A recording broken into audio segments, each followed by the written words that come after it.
The first of two street races on the Imsa calendar, Long Beach kicks off the mini Imsa West Coast Swing. And with the race at just 100 minutes in length, it's as close to a sprint race as you're gonna get in Imsa. This is your Acura Grand Prix of Long Beach race preview. Located in Long Beach, California, the Acura Grand Prix of Long Beach has become a fixture on the Imsa calendar in recent years. Imsa first raced the track in 1990 and 1991 with their GTO and GTU classes, but they would not return until Grand Am came back in 2006. Since 2006, either Grand Am, ALMS, or the merger of the two, modern-day Imsa, have supported the IndyCar race weekend. The current race circuit is a 1.9 mile or 3.2 kilometer temporary road course laid out in the streets surrounding the Long Beach Convention Center. And back in the day, that Long Beach Convention Center actually served as the paddock area when Formula One raced here. The track is particularly noted for its last section, a sharp hairpin turn followed by a long, slightly curved front straightaway that runs the length of Shoreline Drive. It also doesn't take long to notice that the circuit is situated right on the Long Beach waterfront. It passes by a few local attractions like the Aquarium of the Pacific, and with many palm trees, especially on the front stretch along Shoreline Drive, it certainly adds some unique scenery to this course. Now, various changes have been made to this street track since its inception in 1979. One of the most notable ones came in 1999. When, due to new construction in the area, the Turn 1 set of curves was removed. This hasn't been a bad thing though, as it actually led to the use of what we now know as the Fountain Complex. Today, Turn 1 has become a 90-degree left-hand turn leading into that iconic Fountain roundabout, and then a series of 3 90-degree turns. A year after this corner was introduced, the segment was slightly revised again to create a longer straightaway leading to Pine Avenue, but the course layout remains intact today. Long Beach is the first sprint race on the Imsa season calendar this year, and it always brings some storylines to keep an eye on. One of the stories that I'll be following in the race is just two classes being present on the Imsa grid. It's just going to be GTP and GTD. And while this ultimately won't have a huge impact on the actual grid size, which I'll talk about in a minute, what this will do that's different from last year, where the GTD Pro cars were also featured, is that it will allow the GT class cars to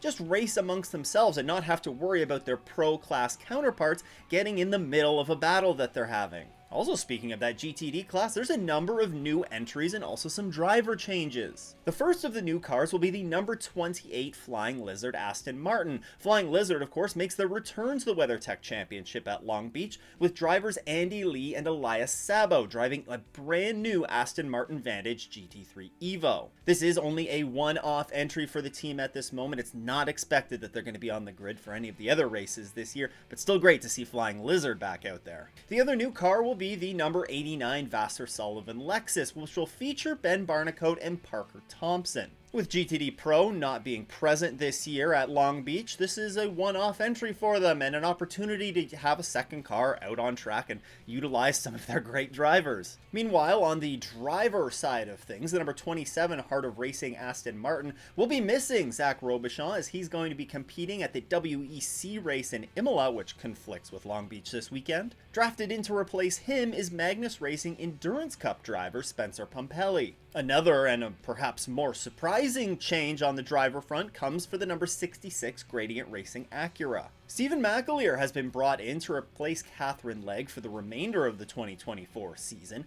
McAleer raced with the team at the season opening Rolex 24, but was not initially slated for any other races. No official reason has been given as to why Legg is stepping back. And finally, a GTP note for us, the number 5 Proton Competition Porsche 963 will have its second seat filled by Mike Rockenfeller this weekend. He will team up with Jean-Marie Bruni in the car, and Rocky was actually needed for this seat as a result of the WEC conflict for Julian Andlauer, who will be off racing at Imola. Unlike most of IMSA's races, we won't have any IMSA sanctioned support series present this weekend. You see, IMSA is kind of playing the support series role to IndyCar this weekend. IMSA will race on Saturday, and IndyCar will race on Sunday. Now, instead of these IMSA-sanctioned support series, there will still be plenty of support series racing, such as GT America. You'll also have some historic Indy cars, there's drifting that's going on. And some of my favorites to watch, actually, the Stadium Super Trucks, aka Jumpy Trucks. Those things are just a blast to watch. Turning the page to BOP, and there have been a few small BOP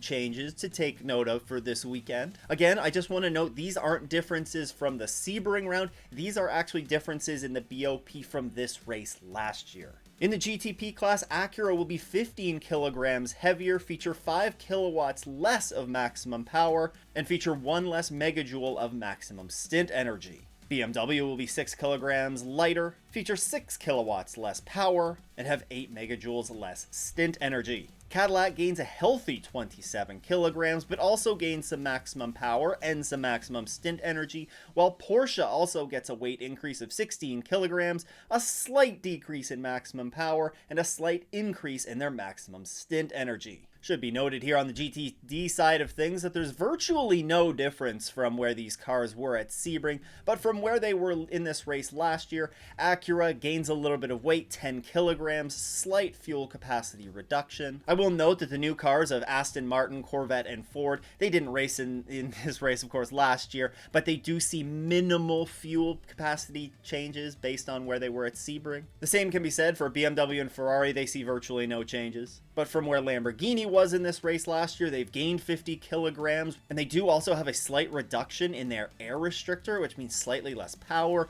Lexus gains 15 kilograms, but also gets a little bit of power back in the form of their air restrictor diameter being increased. The McLaren is 25 kilograms heavier, and Porsche is 20 kilograms heavier with a slightly larger air restrictor diameter. This year, we're going to see 27 cars take to the grid, which is actually a reduction of 1 from where we were last year, but we also did lose an entire class. GTD Pro isn't present this year. Breaking it down, there's going to be 10 entries in GTP, which is an increase of 2 from last year. And in GTD, we'll see 17 entries, which is an increase of 2 as well from last year. 76 laps were turned by the victorious number 6 Porsche Penske Motorsports 963 of Nick Tandy and Mathieu Jaminet in 2023. The other 2023 winners were in GTD Pro, the 14 Vassar Sullivan Lexus of Jack Hawksworth and Ben Barnicoat. Of course, GTD Pro won't be present this year, but both of those drivers are on the GTD grid looking to defend their wins. And in GTD, it was the number 1 Paul Miller Racing BMW of Brian Sellers and Madison Snow, who won 3 in a row at Long Beach.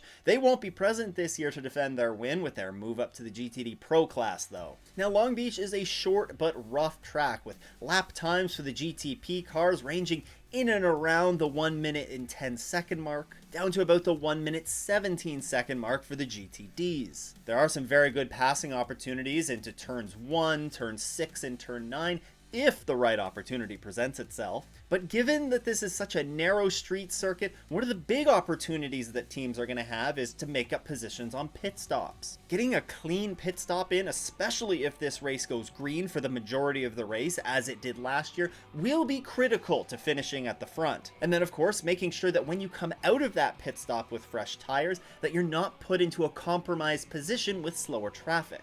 Speaking of traffic, you'll also notice that there's only the GTP and the GTD classes present this weekend, which, in your mind, thinks that there should be a reduction in traffic, or at least the severity of it. Well, that might be the case. There might be some fewer cars on the track, but navigating around traffic here is still not going to be easy. It's a very tight track, and there are portions of this track where the prototype drivers are just going to have to accept staying single file behind the GT cars until a straightaway or a corner that's wide enough presents itself. This is going to mean that the prototype drivers are going to have to be patient when navigating through lap traffic. With it being a sprint race, though, there's very little time for you to make up from getting caught in traffic, so being able to navigate around this traffic efficiently is going to be key to getting the car to victory lane. One thing that's good for the drivers and teams, though, is weather's supposed to be beautiful across Friday and Saturday. We'll see highs of 67 degrees Fahrenheit on both days. That's 19 degrees Celsius. It doesn't look like we're going to see any impact from rain. In terms of my picks to win this year, in GTP, give me the number 10 Wayne Taylor Racing Acura. The heartbreak that they experienced last year at this race, I think they can get over that. I think they can carry the strong momentum forward that they have from the Sebring win, where the sister car, the number number 40 ended up taking victory there, and I think they can lock up back-to-back wins. Of course, Wayne Taylor Racing lock up back-to-back wins. The number 10, this would be their first win of the season. And in GTD, I know it's only a one-off entry, but it's such a strong driver lineup, such a strong team. Give me the number 89 Vassar Sullivan Lexus. They're just out here chasing trophies this weekend, so give me them to be on the top step of the podium. Let's take a quick peek at the point standings presented by P1 Web Development. If you're looking for a custom website, then head to p1webdevelopment.com/yeses or click the link in the description. On the GTP side, it's the number 7 Porsche Penske Motorsports 963 and the number 40 Wayne Taylor Racing with Andretti Acura that are tied with 706 points at the top of the standings. The number 31 Whalen Engineering Cadillac sits in second, 106 points behind. The number 01 Cadillac and the number 25 BMW round out the top 5. In GTD, it's the team that's won both races to start the season. The number 57 Windward Racing Mercedes, they have 725 points. That's 136 points ahead of number 47 Centelar Racing Ferrari and 155 points ahead of number 120 Wright Motorsports Porsche. With there being no Imsa Sports Series on the schedule this weekend, it's a pretty light schedule in terms of on-track action that we're going to see. On Friday at 7:55 p.m. Eastern Time, we will have WeatherTech Championship qualifying on Imsa TV and Peacock. And then jumping ahead to the race on Saturday at 4:30 p.m. Eastern Time on Imsa TV, Peacock, and USA Network, you can find the Acura Grand Prix of Long Beach for the Imsa WeatherTech Sports Car Championship. Earlier, I mentioned a few storylines that I'm going to be keeping an eye on in this year's race. I take a deeper dive into those stories, including why Corvette is only going to have one entry on the Long Beach grid right here. Once again, a huge shout out to all of the channel supporters. If you too want to support the show, you can head to patreon.com/offintheS's or click the join button below. Once again, though, thanks for tuning in. I hope everyone has a great race weekend and doesn't go off in the S's.